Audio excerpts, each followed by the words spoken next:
Hello everyone, welcome back to Aedes movie ముచ్చట్లు. ఇవాల్టి వీడియోలో మనం మోగ్లీ మూవీ గురించి మాట్లాడుకుందాం. సందీప్ రాజ్ డైరెక్షన్ లో రోషన్ కన్కాల, సాక్షి మధోల్కర్ లీడ్ రోల్స్ ప్లే చేసిన movie Mowgli.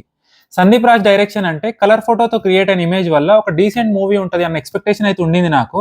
But unfortunately movie చూసిన తర్వాత నన్ను ఆయన డిసప్పాయింట్ చేసిండు. ఇక ఎందుకు అట్లా అనే డీటెయిల్స్లోకి వెళ్లే ముందు నేను మీకు విషయం చెప్పాలనుకుంటున్నాను.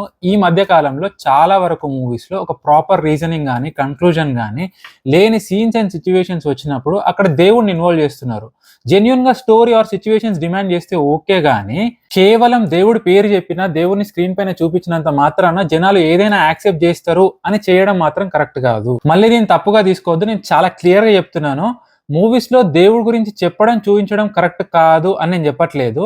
అవసరం ఉన్నా లేకపోయినా ప్రతి దాంట్లో దేవుడిని ఇన్వాల్వ్ చేయడం కరెక్ట్ కాదు అని నాకు అనిపిస్తుంది. అదే నా పాయింట్ కూడా. అసలు ఈ టాపిక్ ఇక్కడ ఎందుకు వచ్చింది అంటే ఈ మూవీలో జరిగింది కూడా అదే అని నాకు అనిపించింది కాబట్టి చెప్తున్నా. ఇన్ఫాక్ట్ దేవుడి మీద మనకు చాలా మంచి మంచి మూవీస్ ఉన్నాయి. ఫర్ ఎగ్జాంపుల్ చెప్పాలంటే ఒక అన్నమయ్య కావచ్చు, శ్రీమంజునాథ కావచ్చు, శ్రీరామ్ దాస్ కావచ్చు, ఇట్లా చాలా ఉన్నాయి. అట్లాంటివి మళ్ళీ రావాలనే మనం కూడా కోరుకునేది.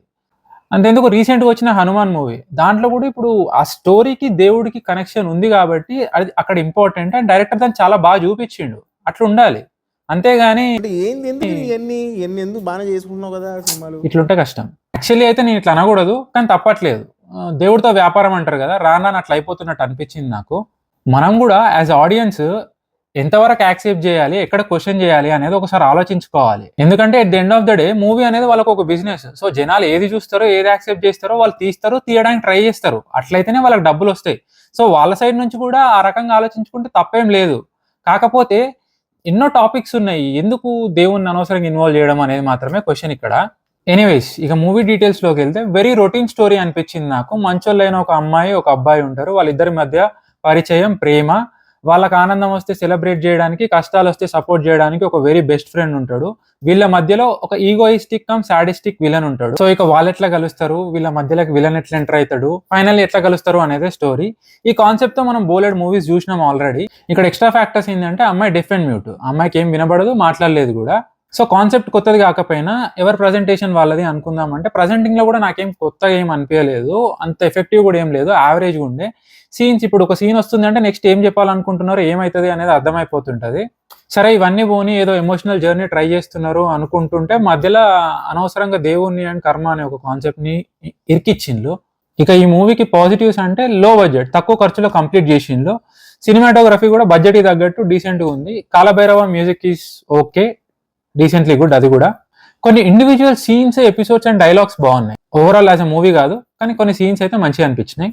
Roshan Kanakala acting was okay. కొన్ని comedy timing and emotional scenes ఇంకా బాగా చేయొచ్చు అనిపించింది. Viva Harsha was good. ఆయన కొన్ని హీరోయిక్ మూమెంట్స్ ఉంటాయి మూవీలో, కొత్తగా అనిపిస్తాయి మనకి. ఆయన ఎప్పుడు అట్లాంటి యాంగిల్లో చూడడం కాబట్టి డిఫరెంట్ గా అనిపించింది. ఆయన బాగా చేసిండు. హీరోయిన్ సాక్షి కూడా డీసెంట్ గా చేసింది. డెఫ్ అండ్ మ్యూట్ క్యారెక్టర్ కాబట్టి డైలాగులు అట్లాంటివి ఏమి ఉండవు. So only through expressions neat గా మేనేజ్ చేసింది. విలన్ గా చేసిన బండి సరోజ్ కుమార్ బాగా చేసిండు. ఆయన క్యారెక్టర్ కి స్కోప్ ఉంది అండ్ దాన్ని బాగా యూజ్ చేసుకున్నాడు, మంచి పర్ఫామ్ చేసిండు అనిపించింది. అంతకంటే ఎక్కువ చెప్పడానికి ఏం లేదు అనిపించింది నాకైతే. సో ఓవరాల్ గా Mowgli is an average kind of movie. And అందులో దేవుని ఇన్వాల్వ్ చేయకపోతే ఇంకొంచెం బెటర్ ఉండేదేమో అనిపించింది నాకు. That's all about Mowgli. Thanks for watching. Video నచ్చితే లైక్ చేయండి, షేర్ చేయండి. ఫర్ మోర్ వీడియోస్ ఛానల్ని సబ్స్క్రైబ్ చేసుకోండి. Thank you.